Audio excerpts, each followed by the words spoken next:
मेरे YouTube channel ममता कहानी hub में आप सबका स्वागत है। आज इस वीडियो में हम बुध प्रदोष व्रत कथा का श्रवण करेंगे। वीडियो की शुरुआत करने से पहले चैनल को आपने सब्सक्राइब नहीं किया है तो चैनल को सब्सक्राइब करना ना भूलें। बुध प्रदोष व्रत कथा प्राचीन काल में की कथा है। एक पुरुष का नया नया विवाह हुआ था। वह गौने के बाद दूसरी बार पत्नी को लिवाने के लिए अपनी ससुराल पहुंचा और उसने सास से कहा कि बुधवार के दिन पत्नी को लेकर अपने नगर जाएगा। उस पुरुष के सास ससुर ने सास सालियों ने समझाया कि बुधवार को पत्नी को विदा कराकर ले जाना शुभ नहीं होता है, लेकिन वह पुरुष अपनी जिद से टस से मस नहीं हुआ। विवश होकर सास ससुर को अपने दामाद और पुत्री को भारी मन से विदा करना पड़ा। पत्नी पत्नी बैलगाड़ी में चले जा रहे थे। एक नगर के बाहर निकलते ही पत्नी को प्यास लगी। पति लोटा लेकर पत्नी के लिए पानी ले गया। जब वह पानी लेकर लौटा तो उसके क्रोध और आश्चर्य की सीमा नहीं रही, क्योंकि उसकी पत्नी किसी अन्य पुरुष के लाए लोटे से पानी पीकर हंस हंस कर बात कर रही थी।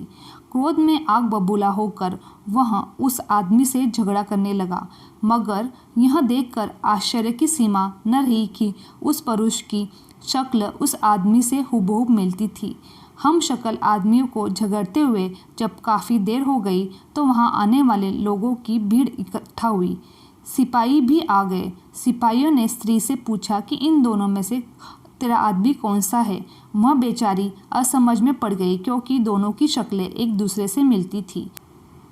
बीच राह में अपनी पत्नी को इस तरह लूटा देखकर उस पुरुष की आंखें भर आई। वह भगवान शंकर से प्रार्थना करने लगा, हे भगवान, आप मेरी पत्नी की रक्षा करो। मुझे बड़ी भूल हो गई है, मैं जो बुधवार को अपनी पत्नी को विदा कर लाया।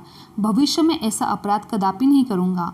उसकी वह प्रार्थना जैसे ही पूरी हुई, दूसरा पुरुष अंतर्धान हो गया। वह पुरुष सकुशल अपनी पत्नी के साथ अपने नगर की ओर चल दिया। उस दिन के बाद पति पत्नी नियमपूर्वक बुधवार प्रदोष व्रत का रखने लगे। प्रदोष अथवा त्रयोदशी का व्रत मनुष्य को संतुष्टि और सुख बनाए रखता है। वार के अनुसार जो प्रदोष व्रत किया जाता है वैसे ही उसका फल प्राप्त होता है। सूजी के कथनानुसार त्रयोदशी का व्रत करने वाले को 100 गाय दान करने का फल प्राप्त होता है। यहाँ पाठकों के लिए प्रस्तुत बुध त्रयोदशी की व्रत कथा प्रचलित कथा है। श्री सूजी ने कहा, बुध प्रदोष व्रत की कथा सभी मनोकामना को पूर्ण करने वाली है। इस व्रत की हरी वस्तुओं का प्रयोग करना चाहिए। शंकर शिव जी की आराधना में धूप बेलपत्र से करनी चाहिए। गणेश जी की कथा बुध प्रदोष व्रत की कथा सुनने के बाद गणेश जी की कथा जरूर सुननी चाहिए। भगवान श्री गणेश की सुहाग का आशीर्वाद देने वाली कथा। एक समय की बात है, एक भाई बहन रहते थे। बहन का नियम था कि वह अपने भाई का चेहरा देखे ही खाना खाती थी। वह हर रोज़ सुबह उठती थी और जल्दी जल्दी सारा काम करके अपने भाई का मुंह देख के उसके घर जाती थी। एक दिन रास्ते में एक पीपल के नीचे गणेश जी की मूर्ति रखी थी। उसने भगवान के सामने हाथ जोड़कर कहा कि मेरे जैसा अमर सुहाग और मेरे जैसा अमर पीहर सबको दीजिए। यह कहकर वह आगे बढ़े जा रही थी। जंगल की झाड़ियों के कांटे में उसे पैर में चुभ गया। एक दिन भाई के घर पहुंची और भाई का मुंह देखकर बैठ गई तो भाभी ने पूछा, पैरों में क्या हो गया। यह सुनकर उसने भाभी को जवाब दिया कि रास्ते में जंगल के झाड़ियों में गिरे हुए कांटे पाँव में चुभ गए हैं।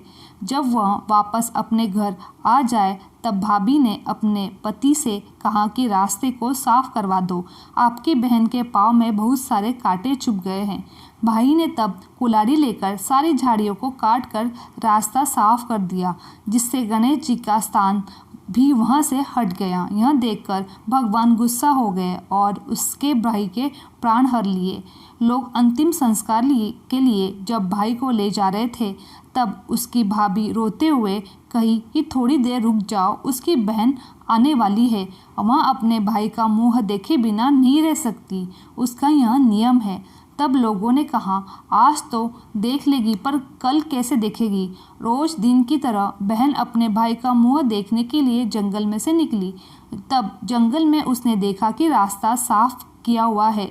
तब वहाँ आगे बढ़ी तो उसने देखा कि सिद्धि विनायक को भी वहाँ से हटा दिया गया है।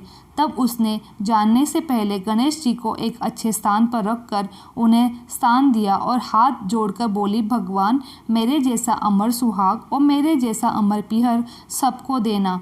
और फिर बोलकर आगे निकली। भगवान सोचने लगे कि इसकी नहीं सुनूं तो हमें कौन मानेगा, हमें कौन पूजा करेगा। तब सिद्धिविनायक ने उसे आवाज़ दी, बेटी इस खेचड़ी की 7 पत्तियां लेकर जा और उसे कच्चे दूध में घोलकर भाई के पेट पर छींटे मार देना और उठकर बैठ जाएगा। यह सुनकर जब बहन पीछे मुड़ी तो वहाँ कोई नहीं था। फिर वहाँ यह सोचने लगी कि ठीक है, जैसा सुना है वैसा कर लेती हूँ। फिर वहाँ 7 खेचड़ी की पत्तियाँ लेकर अपने भाई के घर पहुँची। उसने देखा वहाँ कई लोग बैठे हुए थे। भाभी बैठ के रो रही थी, भाई की लाश रखी थी। तब उसने उस पत्तियों को बताए हुए नियम की तरह भाई के ऊपर इस्तेमाल किया। तब भाई उठकर बैठ गया। भाई बोला बहन से कि मुझे बहुत गहरी नींद आ गई थी। तब बहन बोली, यह नींद किसी दुश्मन को भी न आए। उसने सारी बात अपने भाई को बता दी।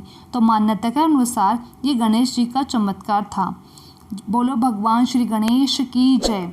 मेरी ये वीडियो आप लोगों तो अच्छी लगी तो चैनल को लाइक, शेयर और सब्सक्राइब करना ना भूलें। आप सभी का धन्यवाद।